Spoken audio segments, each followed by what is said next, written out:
Welcome to our channel. Today we how to connect Epson printer to Wi-Fi instant fix step by step clearly. To connect your Epson printer to Wi-Fi, start by ensuring your printer is powered on. Press the home button on the printer's control panel. Use the navigation arrows to select the Wi-Fi setup option.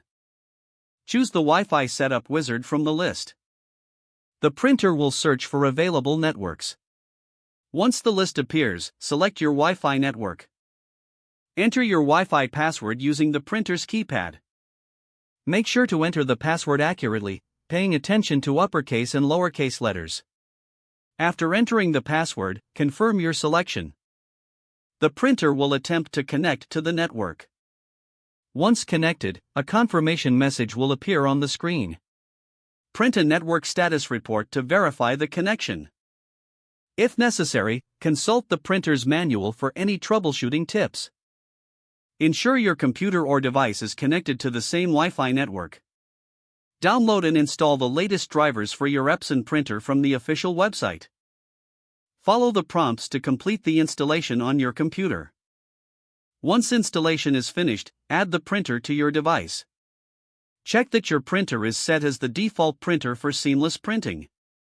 You're now ready to print wirelessly from your device. If you encounter any issues, restart your printer and router before trying again. If the page does not load, refresh the browser or try again in a private or incognito window. Make sure you are using the correct email address, then retype it carefully to avoid small typos. If your password is not accepted, use the reset option and create a new strong password you can remember. Check your spam folder for verification or security emails, then complete any requested confirmation steps. Enable two-factor authentication if available to improve account security and reduce unauthorized access risk.